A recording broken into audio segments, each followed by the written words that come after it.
வணக்கம் எல்லாருக்கும் ஒரு பிக் ஹாய். சரி, இந்த லைவ் வந்து சடனாக வந்தது என்னன்னா, ரொம்ப நாளாக பேசணும்னு நிறைய விஷயத்தை பற்றி பேசணும்னு நான் நினைப்பேன்.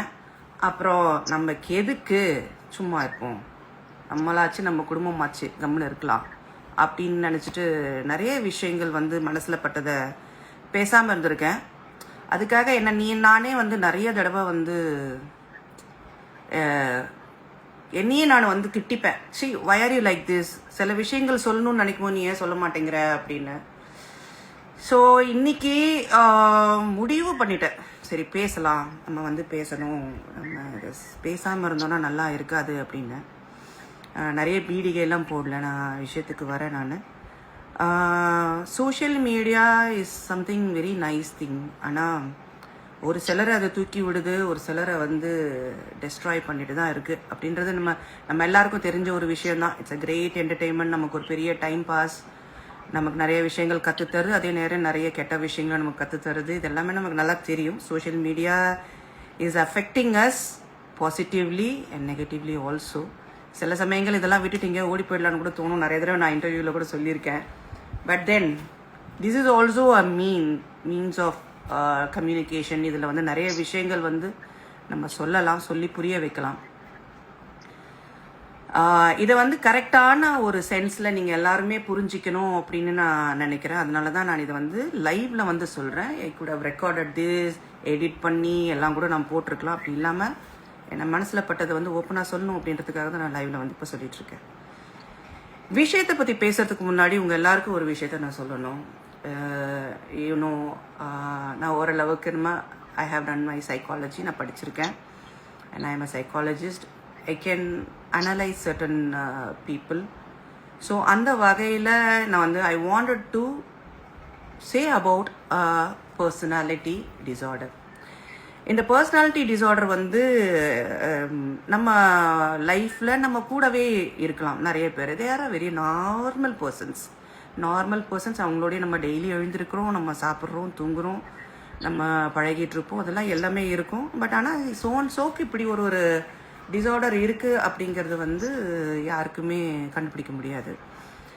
So I want to talk about a personality disorder. It's called as grandiosity. கிராண்டியாசிட்டிங்கிறது வந்து இந்த மாதிரி ஒரு ஆட்கள் வந்து என்ன பண்ணுவாங்கன்னா, அவங்களுக்கு வந்து தன்னை ஒரு மிகப்பெரிய ஒரு அழகன், நான் வந்து என்னுடைய டேலண்ட் வந்து யாருக்குமே ஒரு ஈக்குவல் கிடையாது, I am the best person, நான் தான் இந்த உலகத்தையே ஆள வந்தவன், நான் தான் ஒருத்தர் வந்து காப்பாற்ற முடியும் அப்படின்னு சொல்கிற ஒரு character. We'll say it as a grandiose. இந்த பர்சனாலிட்டி உள்ளவங்க வந்து they will have a inflated self view. அதாவது அவங்க வந்து எல்லாரையும் விட சுப்பீரியரான ஒரு பர்சன்னு நினச்சிப்பாங்க. சுப்பீரியர், யூனிக்காக, நான் தான் ஒரு என்ன மாதிரி ஒரு ஆளை வந்து நீங்கள் இன்னொரு இடத்துல நீங்கள் பார்க்க முடியாது. நான் அப்படிப்பட்ட ஒரு person, I'm a very unique personality அப்படின்னு நினச்சிக்கிற ஒரு ஆள். இவங்களுக்கு வந்து they will have so much of fantasies, of சக்ஸஸுக்கான ஃபேண்டசிஸ் இருக்கும். நான் வந்து வேற லெவலில் ஒரு ஆள், நான் அந்த இடத்த நான் ரீச் பண்ணிடுவேன், நான் பண்ணிட்டேன், நான் அந்த புகழை நான் அடைஞ்சிட்டேன், எனக்கு ஈக்குவலாவோ எனக்கு வந்து என்னை எதிர்த்து நின்று பேசுறதுக்கோ யாருமே கிடையாது, அந்த அளவுக்கு நான் ஒரு சக்ஸஸ்ஃபுல்லான பர்சன் அப்படின்னு நினச்சிப்பாங்க. ஆனால் ஆப்போசிட் சைடில் இருக்கிறவங்களுக்கு பார்க்கும்போது என்ன இப்படி பேசிகிட்டு இருக்கான், யார் அப்படின்ற மாதிரி இருக்கும். அதே மாதிரி என்றைக்குமே யாராவது ஒருத்தர் வந்து நம்மளை வந்து அட்மையர் பண்ணிக்கிட்டே இருக்கணும். அவங்கள, இது ஒரு பெண்ணாக இருக்கலாம், ஆணாக இருக்கலாம், யாராக வேணாலும் இருக்கலாம், அட்மிரேஷன், என்ன அழகுங்க, ஐயோ நீங்கள் என்னங்க, நீங்கள் சிரிக்க ஆரம்பிச்சிங்கன்னா அப்படியே மனசெல்லாம் அப்படி இருக்குதுங்க அப்படின்வாங்க. இல்லை நீங்கள் தாங்க இங்கே பெஸ்ட்டு, நீங்கள் உங்களை மாதிரி யாரும் நடிக்கிறதுக்கு ஆள் இல்லைங்க, உங்களை மாதிரி ஒர்க் பண்ணுறதுக்கு யாருமே இல்லைங்க, இந்த ஆஃபீஸில் நீங்கள் தாங்க பெஸ்ட்டு ட்ரெஸ்ட்டு பர்சனாலிட்டிங்க. இப்படி இந்த அட்மிரேஷன் வந்து என்றைக்கும் எந்த நேரமும் எல்லா செகண்டும் எதிர்பார்த்துக்கிட்டே இருக்கிற ஒரு பர்சனாலிட்டி. இதில் என்ன உங்களுக்கு அப்நார்மலிட்டி தெரியுது? இட்ஸ் நத்திங் அப்நார்மல் இல்லை, இது வந்து ஒரு நார்மலான ஒரு விஷயம்தான். இவங்களுக்கு வந்து they will have this exploitative பிஹேவியரும் இருக்கும், ஒரு மேனிப்புலேட்டிவ் பிஹேவியர் இருக்கும். எப்போ வந்து அந்த மாதிரி ஒரு பிஹேவியர் வெளியில் வரும்னா, இப்போது ஃபார் எக்ஸாம்பிள் நானே இருக்கேன்னு வச்சுக்கோங்களேன். நான் ஆஃபீஸ்க்கு நான் வந்து ஒரு அழகாக ஒரு புடவை ஒன்று கட்டிட்டு போய் நிற்கிறேன், ஓகேங்களா. உடனே அங்கேருந்து ஒருத்தவங்க வந்து ஆஃபீஸில் என்னோட கலீக் வந்து என்ன சொல்கிறாருன்னா, ஏங்க நாங்கள் ஸ்ரீதேவி மாதிரி இருக்கீங்க, செம்ம அழகாக இருக்கீங்க அப்படின்வாங்க. நார்மல் பர்சன்ஸ் நம்ம எப்படி ரியாக்ட் பண்ணுவோம், என்ன கலைக்கிறியா அப்படின்வோம். இதே இந்த டிஸார்டர் இருக்கிறவங்க எப்படி இருப்பாங்கன்னா, ஸ்ரீதேவியில் ஒரு அழகா, என்னைய பார்த்து ஸ்ரீதேவியோடலாம் கம்பேர் பண்ணுற, நான் அதுக்கெல்லாம் மேலே அப்படின்வாங்க.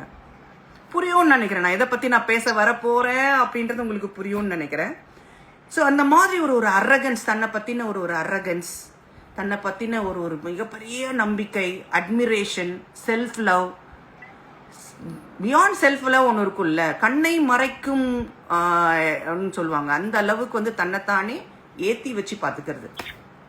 நீங்கள் யார் என்ன சொன்னாலும் வந்து அதை பற்றி வந்து அவங்க வந்து அக்செப்ட் பண்ணிக்கவே மாட்டாங்க. ஸோ இந்த வந்து இந்த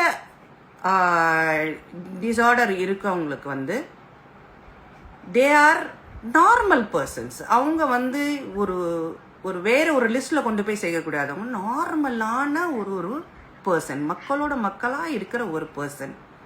இது எப்போ வந்து ஒரு பிரச்சனையாக மாறும் அப்படின்னு சொன்னால், அவங்க நினச்சிட்டு இருக்காங்க தெரியுமா ஒரு விஷயங்கள், அந்த விஷயத்த நீங்கள் தடுத்து நிறுத்தும் போதோ, எதிர்த்து பேசும்போதோ, குத்தி காமிச்சு பேசும்போதோ, கிண்டல் அடிக்கும் போதோ, கலாய்க்கும் போதோ டிஃபென்சிவாக ஆவாங்க. டிஃபென்சிவாக ஆகும்போது அவங்களுக்கு என்ன பண்ணுறாங்கன்றது தெரியாது. இதுக்கு அர்த்தம் வந்து இவங்க பிளான் பண்ணி உண்மையிலே வந்து எப்படி வந்து இவ்வளோ பிளைண்டாக தன்னைத்தானே நம்பிக்கிறாங்க அப்படின்னு நீங்கள் நினைக்கக்கூடாது. அது அப்படிதான், அதுதான் அவங்களுடைய பிரச்சனையே என்னன்னாக்கா, அவங்களுக்கு வந்து தான் இப்படி ஒரு பர்சனாலிட்டி அப்படின்றத அவங்க முழுமையாக நம்புறாங்க. நீ சொல்லணுன்றதுக்காக அவங்க அந்த நம்பிக்கையை வந்து தூக்கி போட்டுட்டு, ஓ அவங்க அப்படி சொல்றாங்களே, ஒருவேளை நம்ம அப்படி இல்லையோ அப்படின்னு நினைக்கிற ஆள் கிடையாது.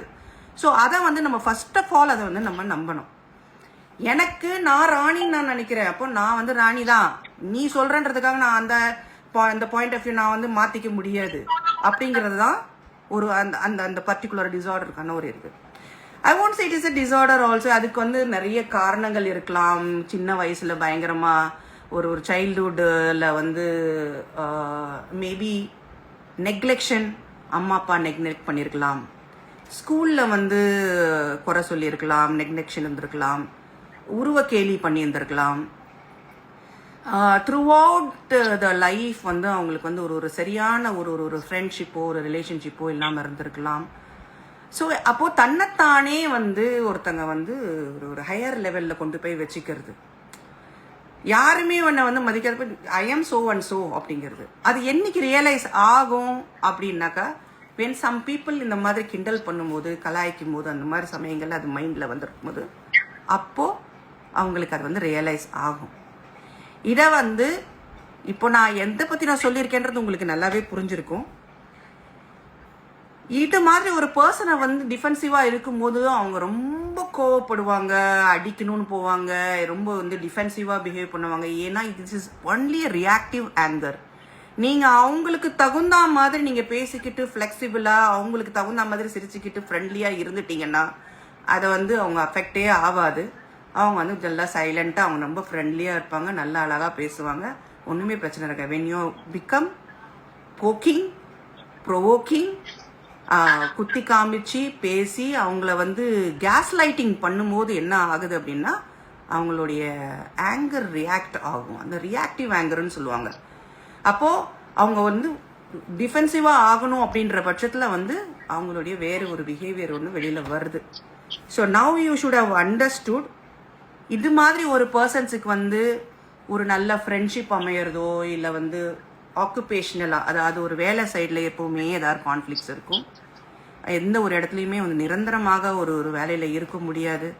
எந்த ஒரு ரிலேஷன்ஷிப்பும் ரொம்ப நாளைக்கு கூட சேர்ந்து இருந்து கண்டினியூ பண்ண முடியாது. இவங்க நானே ராஜா நானே மந்திரி, எல்லாமே அவங்க தான். அவங்கள யாரும் கொஷின் கேட்கக்கூடாது, அவங்கள யாரும் பதில் கேட்கக்கூடாது. அவங்க சொல்கிறது தான் சட்டம், அவங்க சொல்கிறது தான் உண்மை, அவங்க சொல்கிறத நம்ம நம்பணும்.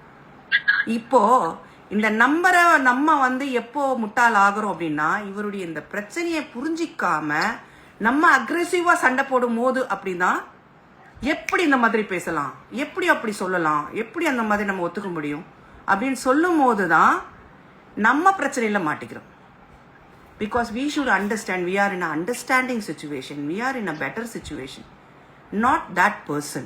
ஸோ அந்த பர்சன் வந்து அந்த புரிஞ்சிக்கிற ஒரு தன்மையிலேருந்து வேற ஏதோ ஒரு வேர்ல்டில், ஒரு டிலியூஷனல் வேர்ல்டில் ட்ராவல் பண்ணிட்டு இருக்கும்போது நம்ம போக் பண்ணி பேசிட்டு இருக்கும்போது என்ன ஆகுது அப்படின்னாக்கா, பிரச்சனை நமக்கு தான் வருது, நம்ம டென்ஷன் ஆகுறோம், நம்ம வந்து நம்மளுடைய கோவம் அக்ரிவேட் ஆகுது, நம்ம கண்ட்ரோல் இல்லாமல் நம்ம எதையாவது ஒன்று பேசிடுறோம், அடிதடியில் இறங்குறோம், இன்னும் நல்லா குத்தி காமிச்சு பேசணும், ஹர்ட் பண்ணுற அளவுக்கு பேசுனா நீ அப்படி இல்லடா அப்படின்றத சொல்லி ஹர்ட் பண்ணி பேசுனா உடனே அவனுக்கு புரிஞ்சிடும் அப்படின்னு. எனக்கு புரியாது. 200% நீங்கள் என்ன நீங்கள் ட்ரை பண்ணுங்க, புரியாது. நான் இந்த கமெண்ட்ஸ்லேயே வந்துருச்சாட்டினும் யாருன்னு யாராவது டிசைட் கண்டுபிடிச்சாங்களா? What do you think? So இன்னைக்கு வந்து ஃபீல்டில் எனக்கு அதிகமாக ஃபீல்டில் வர்றது வந்து என்ன இஷ்யூன்னா வாட்டர்மெலன் திவாகர். அவரை பற்றி தான் இப்போ பேசிட்டு இருக்கேன். நான் வந்து இப்போ அவரை வந்து குறை சொல்லணும் அப்படின்றதுக்காக நான் சொல்லலை, அவரை புரிஞ்சுக்கோங்கன்னு சொல்றதுக்காக தான் இந்த லைவ். அவர் பண்றது it is not his fault.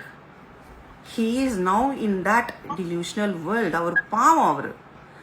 நான் அவரை வந்து சப்போர்ட் பண்ணி அவரை வந்து whatever he has done அதை நியாயப்படுத்தி பேசுறதுக்காக நான் வரல. ஒருத்தருடைய சிச்சுவேஷன், ஒருத்தருடைய சைக்கலாஜிக்கல் பிரச்சனைகளை வந்து புரிஞ்சுக்கோங்கன்னு தான் நான் சொல்றேன். நான் நீங்க யூஸ் பண்ணிக்கிட்டீங்க, ஒரு பர்சனை நீங்க யூஸ் பண்ணிக்கிட்டீங்க. ஒருத்தர் வந்து வாட்டர்மெலன் கடிச்சிட்டு இப்படியே பண்ணதை வந்து நீங்க என்ஜாய் பண்ணீங்க. நான் சொல்றது மக்களோ இல்லை யூடியூபர்ஸோ, நீங்க வந்து யாரா இருந்தாலும் சரி, யூ ஆல் என்ஜாய்டு தட். அது வந்து பார்த்தப்போ உங்களுக்கு வந்து என்டர்டெய்னிங்காக இருந்துச்சு, ரொம்ப பிடிச்சிருந்துச்சு, ஆஹோ ஓஹோன்னு ஏற்றி விட்டீங்க. நீங்கள் ஏற்றி விட்டதுக்கப்புறம் அவர் என்ன நினச்சிக்கிட்டாரு, he fell into that delusion that I am some person, I am a great actor, நான் தான் எல்லாமே அப்படின்ற அந்த ப்ரிக்கிங் பாயிண்ட்டு அவங்களுக்கு உள்ளே இருந்த அந்த பட்டனை வந்து நீங்கள் தட்டி விட்டீங்க. அது ஆன் ஆயிடுச்சு. இப்போ அதுக்கப்புறம் அதை இன்னும் அக்ரிவேட் பண்ணுறதுக்கு வந்து நீங்கள் 1008 இன்டர்வியூஸ் அவரை கூப்பிட்டு வச்சு கலாய்க்கிறேன் பேர் வழி அவரை வந்து நீங்கள் வந்து அவரை இன்டர்வியூக்கு வந்து சின்ன சின்ன யூடியூப் சேனல்ஸோ ப்ரைவேட் சேனல்ஸோ எல்லாருமே கூப்பிட்டு பணம் கொடுத்து, நான் எனக்கு தெரியும் நல்லா பணம் கூட கொடுத்துருப்பீங்கன்னு, பணம் கொடுத்து அவரோட இன்டர்வியூவை வாங்கி கூட உட்காந்து அவரை கலாய்ச்சி எத்தனை இன்டர்வியூஸ் நான் பார்த்துருக்கேன். அந்த சர்க்காசம் இருந்திருக்கு அந்த இன்டர்வியூவர்ஸ் கிட்ட, எத்தனை சர்க்காசம்.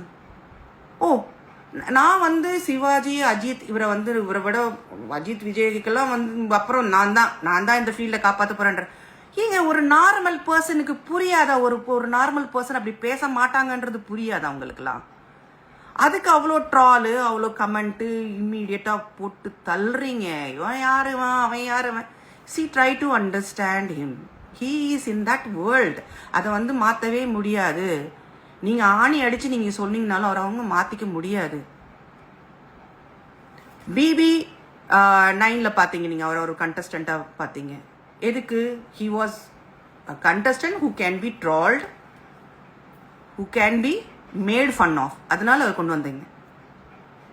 ஏன் பாதிலேயே வெளியில் அனுப்பிட்டாங்க? ஏன் பாதிலேயே அவர் எலிமினேட் ஆயிட்டாரு? அவர் என்ன சொல்லிக்கிட்டு இருக்காரு, நான் தான் வைரலாக இருந்தேன், நான் தான் அது பண்ணேன். he will believe that அவரால் தான் அந்த ஷோ போச்சுன்னு அப்படி தான் சொல்லுவார். he is like that is his personality. நீங்கள் எல்லாரும் வந்து இல்லவே இல்லை, இந்த ஷோ போனதுக்கு வேற யாரும் ரீசன் இல்லை. he is in this situation because of you all. YouTube சேனல்ஸில் வந்து ஒரு சர்க்காஸ்டிக்காக கொஸ்டின் கேட்டு ஒருத்தங்களை வந்து எந்த அளவுக்கு குறைச்சி இது பண்ண முடியுமா? see, he is not a person who is dangerous. இப்போ நான் சொல்றேன், I am not protecting him. He is not a dangerous person. He is of a different personality. அவர் அப்படி இருக்காரு. Okay, let's come to the fact. இப்போ பிபியில் வந்து ஒரு நல்ல incident ஒன்று சொல்கிறேன்.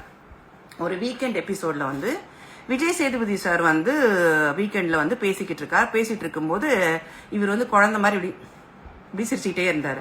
அப்போ சொன்னார், சிரிக்காதீங்க திவாகர், எல்லாமே வந்து சிரிக்கிறது கிடையாது அப்படின்னு சொன்னார். ஆனால் அந்த டைம் அவர் வந்து சர்காஸ்டிக்காக வந்து நிறைய விஷயங்கள் சொல்லிக்கிட்டு இருந்தார். விஜய் சேதுபதி அவர்கள் வந்து வீக்கெண்டில் சர்காஸ்டிக்காக சொன்ன சில விஷயங்கள் வாட்டர்மெலன் திவாகருக்கு புரிகிற அளவுக்கு ஐக்கியூ இல்லை. அதனால அவர் சிரிச்சுக்கிட்டு இருந்தார். He didn't mean to smile. He is like that. He always thinks உங்களை நீ திட்டுங்களேன், நீங்க அவரை போய் திட்டுங்களேன், சிரிச்சுக்கிட்டே அந்த திட்டுறதையும் வந்து தன்னோட பாராட்டா ஏத்துக்கிற ஒரு கேரக்டர். ஸோ அந்த மாதிரி ஒரு பர்சன் அவர். இது வந்து wantedly deliberately he is doing சம்திங்ன்றது கிடையவே கிடையாது. He is made up like that. அதுக்கு வந்து அவருக்கு ஹெல்ப் பண்ணுறதுக்கோ அவரை வந்து அவருக்காக வந்து டிஃபெண்ட் பண்ணி பேசுறதுக்கோ இது வரைக்கும் நான் ஒரு பர்சன் பார்க்கல. மேபி அவருடைய ஃபேமிலி பர்சனோ இல்லை அவருடைய ஃப்ரெண்ட்ஸோ, அவர் கூட யாராச்சும் கலீக்ஸ் இருக்காங்களா, இல்லை அவங்க வீட்டில் அவங்க கல்யாணம் ஆயிடுச்சா, அவங்களோட ஒய்ஃப் இருக்காங்களா, இல்லை சிங்கிளா, அவங்களோட சிஸ்டர் இருக்கா, பிரதர் இருக்கா, யாருமே இது வரைக்கும் டிஃபெண்ட் பண்ணதில்லை. That means this person is alone. அவருக்காக பேசுறதுக்கு யாருமே இல்லை. மேபி அவர் கூட இருந்திருக்கலாம். இவருடைய இந்த பிஹேவியர், இவர் இந்த மாதிரி நடந்துக்கிறது வந்து அவருக்கு புரிஞ்சிக்காம நிறைய பேர் விலகியும் போயிருந்திருக்கலாம். இப்போ ஒருத்தங்களுக்கு பிரச்சனை இருக்குன்னா ஒருத்தங்க கண்டுபிடிச்சு கொண்டு போய் அதை ஹெல்ப் பண்ணணும் அப்படின்னு கூட்டிட்டு போகும்போது தான் ஒருத்தருக்கு வந்து நம்ம வந்து ஹெல்ப் பண்ண முடியும். யாருமே இல்லைங்கிறப்ப அவங்களுக்கு யார் சுட்டி காமிக்கிறது, யார் சொல்றது? அது மாதிரி ஒரு பர்சன் தான் இவர்.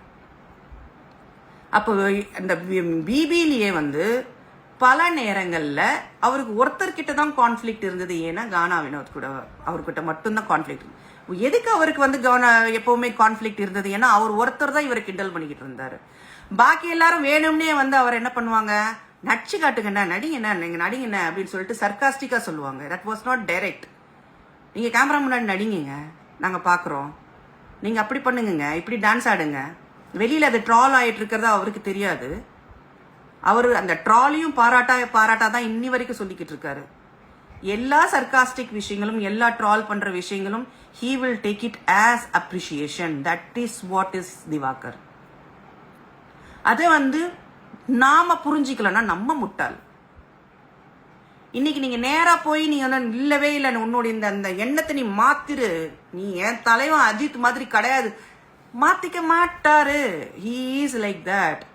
ஸோ புரிஞ்சிக்கோங்க. நான் என்ன சொல்ல வரேன் அப்படின்னா, இப்போ ரீசெண்டாக இப்போ வந்து சிடபிள்யூசியில் வந்து ஒரு பிரச்சனை நடந்திருக்குது. என்ன நடந்துச்சு?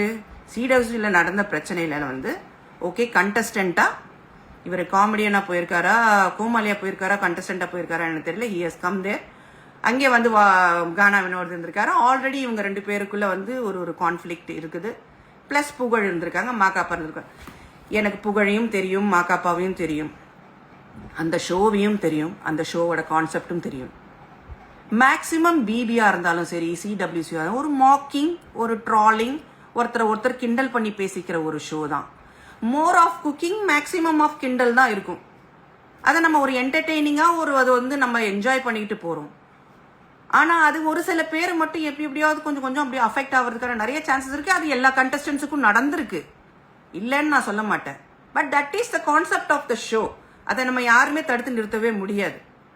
ஸோ இந்த ஷோவில் வந்து வரும்போது என்ன ஆயிருக்குதுன்னா, வந்து எனக்கு கேள்விப்பட்ட வரைக்கும், வீடியோவில் சொல்லப்பட்ட வரைக்கும், அதை வச்சு நான் சொல்கிறேன். ஆக்சுவலி நடந்தது என்னன்னு தெரியாது. நான் புகழ்கிட்டையும் பேசலை, மாக்காப்பா யார்கிட்டையும் நான் பேசலை. பேசும்போது ஏதோ வந்து இவர் ஏதோ வந்து நிஷா கிட்ட ஏதோ சொல்லியிருக்கிறாரு, அதை வந்து தவறா இருக்கு அப்படின்னு சொல்லி கானா வினோத் சொல்லியிருக்கிறாரு. உடனே வந்து அந்த இடத்துல ஒரு கைகலப்பு ஏதோ நடந்திருக்கு, இவங்க போட்டு அடிச்சிருக்காங்க. ஓகே, கானா வினோத் வந்து இது சொன்னதுலேயும் தப்பு இல்லை, இவரோட பிஹேவியரையும் நான் வந்து கரெக்டுன்னு நான் சொல்லலை. அதே மாதிரி அவரை ஏதாவது ஒரு பொருளால் அடிச்சிருக்காங்கன்னா அதுவும் நான் கரெக்டுன்னு நான் சொல்ல மாட்டேன். எல்லாமே தப்பு தான். Just because it is Divakar, just because he doesn't have anybody, just because he is a trolling person, அவர் என்ன வேணா பேசலாம், அவர் என்ன வேணாலும் பண்ணலான்றது கிடையாது. அவரோட உரிமை இருக்கு. அவர் போய் போலீஸில் கம்ப்ளைண்ட் பண்ணாரு. ஓகே, அதை தப்புன்னு யாரால சொல்ல முடியுமா? யாருமே சொல்ல முடியாது. ஒருத்தவங்களை அடிச்சிருக்காங்க, அவர் போய் கம்ப்ளைண்ட் பண்ணாரு. ஈவன் த போலீஸ் பீப்புள், நீ வந்து யாரா இருந்தாலும் சரி, நீ வந்து பெரிய பணக்காரனோ ஏழையோ, பெரிய செலிபிரிட்டியோ கம்மி செலிபிரிட்டியோ, அதை பத்தி அவங்களுக்கு கவலை இல்லை. நீங்க போய் கம்ப்ளைண்ட் கொடுத்தீங்கன்னா, எஃப்ஐஆர் போட்டீங்கன்னா கூப்பிட்டு விசாரிக்க தான் செய்வாங்க. நீ எவ்வளவு பெரிய ஆளாக இருந்தாலும் சரி, you have to go and answer. Oh, நான் வந்து இந்த நியூ இயர் அதுவுமா நான் வந்து இந்த இடத்துல வந்து நிக்க வேண்டிய கட்டாயம்னா இது ஏன்? C, You are given so much of freedom to troll anybody, to comment anybody. அப்படி இருக்கும்போது ஒரு பர்சன் வந்து அதை டிஃபெண்ட் பண்ணி பேசும்போது கஷ்டமா இருக்குது இல்லையா? So we don't know the actual factor. This is what is happening in the show. இது காமெடிக்கு பின்னாடி நிறைய விஷயங்கள் இருக்கு, நிறைய பிரச்சனைகள் இருக்குது அதுல.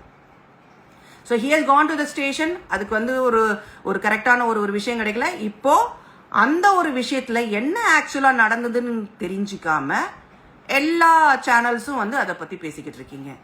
And he is being tortured. நான் இப்போ இன்னைக்கு ஒரு வீடியோ ஒன்று பார்த்தா ஒரு கேமராவை பிடுங்குறாரு, போறாரு, அவர் கத்துறாரு என்னை காப்பாத்துங்க. எனக்கு புரியுது அங்க இடத்துல என்ன சுச்சுவேஷன் இருந்திருக்கும். நீ ப்ரொவோக் டிவினா என்ன? ப்ரொவோக்கிங்க்கு அர்த்தம் நான் சொல்லி வந்து புரிய வைக்க வேண்டியதில்லை. ப்ரொவோக் டிவி வந்து ஒருத்தங்களை வந்து வேணும்னே நோண்டி வந்து அவங்கள வந்து ஏதாவது ஒரு பிரச்சனை பண்ணி அவங்க வாயை பிடுங்கிறது தான் ப்ரொவோக் டிவி. நான் ரொம்ப கலோக்கியலா இந்த மாதிரியே சொல்றேன் நான் உங்ககிட்ட. Okay, that is what this say. Provoke அப்படின்ற பேர் வச்சிருக்கிறதே அதுதான். You have seen all the interviews in that.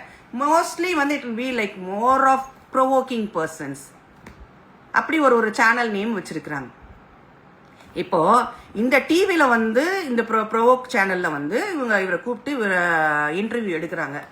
Interview எடுக்கிறதுக்கு முன்னாடி நாங்க ஒரு செலிபிரிட்டி இப்போ எங்களை இன்டர்வியூக்கு எடுக்க வராங்கன்னா நாங்க கிளியரா சொல்லிடுவோம் எதை பத்தி நாங்க பேசுவோம், எதை பத்தி பேச மாட்டோம் அப்படின்றத நாங்க முன்னாடியே நாங்க சொல்லிடுவோம். நம்ம சொல்றத முன்னாடியே கேட்டும் வச்சுப்பாங்க. They give all kind of respect. ஒரு யூடியூப் சேனல் நம்ம கிட்ட பேசும்போது என்னென்ன கொஸ்டின்ஸ் இருக்கும், என்ன கான்டென்ட் நீங்க பேச போறீங்க, எதை பத்தி கொஸ்டின் கேட்பீங்க. சார் இந்த மாதிரி வந்து இந்த ஃபேமிலி பிரச்சனை அதை பத்தி பேச வேண்டாம் சார், இந்த கிசுகிசு இருக்குல்ல அதை பத்தி பேச வேண்டாம். நம்ம சொல்லும் போது நமக்கு ரெஸ்பெக்ட் கொடுத்து அதை பத்தி பேச மாட்டாங்க. ஆனா இவரை பொறுத்த வரைக்கும் இந்த விஷயத்துல என்ன பண்ணிருக்கிறாங்க அப்படின்னா, அவரை கூட்டுட்டு போய் உட்கார வச்சு இன்டர்வியூ பண்றேன்னு உட்கார வச்சு அவருக்கு பிடிக்காத ஒரு விஷயம், அவர்கிட்ட சொல்லப்படாத ஒரு விஷயம், இல்ல சொல்லிருக்கலாமே முன்னாடியே, நீங்க அக்ரிமெண்ட் ஒண்ணு போடுங்க, நாங்க இதெல்லாம் கேட்போம் அப்படின்னு சொல்லி கேளுங்க. கேட்டுட்டு நீங்க கொண்டு போய் நீங்க கேமரா முன்னாடி உட்கார வைக்கீங்க. கேமரா முன்னாடி நீங்க வந்து திடீர்னு நிஷாவை பத்தி நீங்க கேக்குறீங்கன்றப்போ he is not at all in his world. அவரை வந்து டிஃபென்சிவா தான் பிஹேவ் பண்ணுவாரு அந்த இடத்துல. அந்த இடத்துல நீங்க வந்து கேமராவை காமிச்சது பண்ணும்போது he started to be defensive. அது கை கிளப்பு ஆச்சு, கேமராவை பிடுங்கினாரு, எல்லாம் பண்ணாரு. இது ஒரு தடவை ரெண்டு தடவை, இதுக்கு முன்னாடி பல தடவைகள் இந்த மாதிரி யூடியூப் சேனல்ல அவருக்கு நிறைய பிரச்சனைகள் நடந்திருக்கு, நிறைய சண்டைகள் நடந்திருக்கு. இன்னமும் அவர்கிட்ட எதையாவது ஒன்று போய் கூப்பிட்டு நம்ம இன்டர்வியூ பண்ணணும்னு சொல்லிட்டு நீங்க போறீங்க. My personal request to all people YouTube channel, include whoever is in CWC, இது புகழுக்கோ மாக்காப்பாக்கோ எல்லாருக்குமே நான் வந்து இது ஒரு மெசேஜா நான் ஒன்று சொல்றேன். You all are in a understanding position. Okay. ஒருத்தர் வந்து புகழை விட நான் எனக்கு வந்து நிறைய புகழ் இருக்குன்னு சொல்லும் போது உங்களுக்கா அது புரியலையா? See, something which is not actually true, one person is speaking என்றப்போ உங்களுக்கா அது புரியலையா? ஏன் இப்படி ஒரு மனுஷன் பேச முடியும் அப்படின்னு பேசும்போது மாக்காப்பா வந்து சின்ன வயசுல இருந்து பாக்குறேன்னா உடனே ஒரு ட்ரால் ஃபேக்டர் ஆகுது. ஓ, அப்ப இவர் வந்து ரொம்ப பேபி அப்படின்னு. ஏன் அவரோட உருவத்தை பார்த்து நீங்க என்ன நினைக்கிறீங்க? he can't be younger than Ma Ka Pa அப்படின்றது தான். It's a troll factor. he is a troll factor. அவர் ஒரு என்டர்டைன்மெண்ட் ஃபேக்டர் மக்களுக்கு. சாப்பிட்டு முடிச்சுட்டு வண்ணாந்து படுத்து உட்காந்து சேனல் பார்க்கும்போது இதெல்லாம் வந்து உங்களுக்கு என்டர்டைன்மெண்ட். ஒரே ஒரு ரிக்வெஸ்ட் தான் அவங்க எல்லாருக்கும், please try to understand that person, please leave him alone. அவ்வளோதான் நான் சொல்லுவேன். நான் he has issues, he has problem, please don't trigger him. Trigger பண்ண வேண்டாம். உங்களுக்கு வேண்டாமா விலகி இருங்க. அவருக்கு வந்து எப்போ வந்து உங்களுக்கு பிரச்சனை இல்லாமல் இருக்கும் அப்படின்னா அவர் சொல்றதை எதையுமே பர்சனலாக எடுத்துக்காதீங்க. பர்சனலாக எடுத்துக்காத வரைக்கும் உங்களுக்கு எந்த விஷயமும் உங்களுக்கு அஃபெக்டே ஆகாது. யூ லைக் ஹிம், அவர் பண்ணுற டான்ஸ் இதெல்லாம் காமெடியாக இருக்கா, ஃபன்னாக இருக்கா, என்ஜாய் பண்ணணும்னு நினைக்கிறீங்களா, என்ஜாய் பண்ணுங்க, அது போதும். ஓகே, நீ பண்றது எனக்கு பிடிக்கல, நீ அந்த மாதிரிலாம் பண்ணக்கூடாது, சர்க்காஸ்டிக்கா பண்றது, வேணும்னே வியூஸ்க்காக வேண்டி வர போய் கூப்பிட்டு கேள்வி கேட்கறது, you mat him a big person. நீங்களே அவரை வந்து ட்ரால் பண்ணி கீழே தள்ளிடாதீங்க. இந்த உலகத்துல வந்து ஒரு சின்ன குழந்தைய ரேப் பண்ணவன் வாழறான். ஓகே, ஒரு பொண்டாட்டி இழுத்து போட்டு குடிச்சிட்டு அடிக்கிறவன் வாழறான். ஊர்ல இருக்கிறவங்க அத்தனை பணத்தையும் வந்து ஏமாத்திட்டு இருக்கிறவன் வாழறான். கொலை பண்றவன் வாழறான். ஃப்ராடு பண்ணுறவன் வாழறான், ஒருத்தரை ஏறி மிதிச்சுட்டு முன்னேறிட்டு இருக்கிறவனுங்க வாழறானுங்க. What is he? இவர் என்ன உங்களுக்கு டேஞ்சரஸாக தோணுது? தான் ஒரு பெரிய ஆக்டர்னு நினச்சிட்டு இருக்காரு. இருந்துட்டு போட்டுமே, என்ன தப்பு? ஒரு வேணும்னா ரசிங்க, இல்லைன்னா மாற்றிட்டு போங்களேன். அதை விட்டுட்டு அவரை எதுக்கு இந்த மாதிரி வந்து ஒரு டார்ச்சர் பண்ணி இவ்வளோ இழிவுபடுத்தணும்னு எனக்கு புரியல. எனக்கு I don't know about others. Normal மக்கள் புரிஞ்சிருக்கும்னு நினைக்கிறேன். தயவு செஞ்சு try to know respect human. ஏன்னா ஒவ்வொரு மனுஷனுக்குள்ளேயும் எல்லாருக்கும் சைக்கலாஜிக்கல் ப்ராப்ளம் இருக்கு. எல்லாருக்கும் கோவம் வந்தால் வேற மாதிரி பிஹேவ் பண்ணுறோம். யாரும் யோகியும் கிடையாது, யாரும் நார்மல் கிடையாது. நம்ம எல்லாருக்கும் வந்து ஒரு பாஸ்ட் இருக்கு. நம்ம எல்லாரும் வந்து அந்த பாஸ்ட்டை ட்ரிகர் பண்ணும்போது நமக்கு கோவம் வேற மாதிரி வரும். அந்த அந்த கிராஃப் லெவல் மேலே கீழே இருக்கும், அவ்வளோதானே தவிர மற்றபடி வந்து we all are having some problem. அதை நம்ம புரிஞ்சுக்கணும். நமக்கே தெரியும் நம்ம ஒரு 4 பேர் முன்னாடி எப்படி பிஹேவ் பண்ணுறோம், தனியாக நம்ம பொண்டாட்டிகிட்ட எப்படி பிஹேவ் பண்ணுறோம் அப்படின்னு நமக்கு தெரியும். ஸோ அதெல்லாம் புரிஞ்சுக்கிட்டு ப்ளீஸ் ட்ரை டு ரெஸ்பெக்ட். இதை இனி வந்து இந்த ஒரு விஷயமா, இது ஒரு பெரிய விஷயமா கொண்டு போக வேணாம் அப்படிங்கிறது தான் என்னுடைய request. We are in understanding position. நம்ம வந்து ஒருத்தருடைய நிலைமையை புரிஞ்சிக்கக்கூடிய ஒரு நல்ல ஒரு அறிவாற்றலோடு இருக்கிறோம். அவர் வந்து சம்பாதிக்கணும்னு நினைக்கிறாரா, சம்பாதிச்சுட்டு போட்டுமே, கொஞ்சம் பாப்புலராக இருந்துட்டு போகட்டுமே. யாருக்கு என்ன வந்து பிரச்சனை ஆக போகுது? இதனால ஒன்றுமே இல்லைல்ல. நம்மளால் ஒருத்தங்களை வாழ விட முடியாதா இவ்வளோ பெரிய உலகத்தில்? That's it. இதை தான் சொல்லணும்னு நினச்சேன் நான். So he doesn't have a family. நீங்கள் BB9 பார்த்தீங்கன்னா இன்ட்ரோவில் வந்து ஃபேமிலி, ஊர், உலகம் எல்லாத்தையும் காமிப்பாங்க. அது கூட அவருக்கு காமிக்கல இல்லையா? I feel very sympathetic towards him. But ஒரு விஷயம் நல்லா தெரிஞ்சுக்கோங்க, நான் அவரை வந்து அவர் செஞ்ச விஷயங்கள் அத்தனையும் நான் வந்து நியாயப்படுத்தியே நான் பேசலை. சில விஷயங்கள் லிமிட் மீறி போகிறாரு தான். ஆனால் அதை எல்லாமே வந்து அவருடைய சென்ஸில் பண்ணியிருக்காரு அப்படின்னு மட்டும் நீங்கள் நினைக்காதீங்க. there is some other factors which is triggering him. So அதனால please do understand people and take care all of you. அவ்வளோதான் நான் சொல்லணும்னு நினச்சேன். Okay, bye. Anybody else? இப்போ என்ன பண்ணிட்டீனோ sharing? You can just end the session. Yeah, I'm going to end this session. உங்களுக்கு ஏதாவது வந்து கொஷின்ஸ் ஏதாவது இருந்ததுன்னா you please post me, DM பண்ணுங்க. ரொம்ப இம்பார்ட்டன்ட் கொஷின்ஸ், வேல்யூபிள் கொஷின்ஸ் ஏதாவது இருந்தால் கண்டிப்பாக அதெல்லாம் நான் வந்து ஸ்டோரிஸில் வந்து உங்களுக்கு அதுக்கான ஆன்சரை நான் போஸ்ட் பண்ணுவேன். Okay, thank you all. எவ்வளோ பேர் பார்த்தீங்க? நிறைய பேர் வந்திருக்கீங்க லைவில். So happy to C you all. ஒரு சென்சிட்டிவான ஒரு விஷயத்துக்காக வந்து பேசியிருக்கேன். நிறைய விஷயங்கள் பேசணும்னு நினச்சிருக்கேன். இது வந்து this is one thing. Social media ஒருத்தங்களை வந்து தூக்கிட்டு போய் எங்கேயோ மேலே வைக்குது. இப்போது ரீசெண்டாக கூட இன்னொரு விஷயம் கூட சொல்லணும்னு இருந்தேன். இந்த மோனாலிசான்னு ஒரு பொண்ணு, அந்த மோனாலிசான்ற பொண்ணை வந்து எங்கேயோ கும்பமேளாவில் வந்து மணி இழுத்துட்டு இருந்த பொண்ணு. இன்றைக்கி அந்த பொண்ணோட லைஃப் எப்படி மாறிடுச்சு பாருங்கள். அந்த இன்னசென்ஸ் போச்சு. இந்த இந்த பரந்த உலகம், சோஷியல் மீடியா உலகம், சினி உலகம் அப்படின்னு அதில் வந்துட்டு அந்த பொண்ணு என்னன்னா ட்ரால் பண்ணுறாங்க, எவ்வளோ பேசுகிறாங்க. அவள் சொன்னாலா என்ன பாப்புலர் ஆக்குன்ட்டு? இல்லையே, அவள் ஒன்றும் சொல்லலைல்ல. இன்றைக்கி அந்த பொண்ணு வந்து அவ்வளோ பெரிய பிரச்சனையில் எது உண்மை எது பொய், யார் நல்லவங்க யார் கெட்டவங்க, யாரை நம்பணும் யாரை கல்யாணம் பண்ணணும், யாரோட குடும்பம் பண்ணணும், அம்மா நல்லவங்களா, புருஷன் நல்லவனா, கட்டிக்கிட்டவன் நல்லவனா, இல்லை அந்த ப்ரொடியூசர் நல்லவனா, எதுவுமே தெரியாமல் அவசரப்பட்டு இருக்கு அந்த பொண்ணு. அந்த பொண்ணு வந்து ஒரு அலிகேஷன் ஒன்று வச்சு அதை நம்புறதுக்கு யாருமே இல்லை. ஏன்னா யார் அலிகேஷன் வைக்கிறாங்களோ அது அந்த ஹையர் லெவலில் இருந்தாங்கன்னா அது நம்பிக்கை உண்டு, இல்லைன்னா அதுக்கான நம்பிக்கையே இருக்காது. நீங்கள் சோஷியல் மீடியாவில் வந்து ஒருத்தரவங்களுக்கு பெரிய புகழ் கொடுக்குறீங்க. அந்த புகழ் கொடுத்துட்டு நீங்களே அவங்கள வந்து போட்டு மண்ணில் போட்டு புதைச்சிடுறீங்க. Please don't do that. Okay, bye.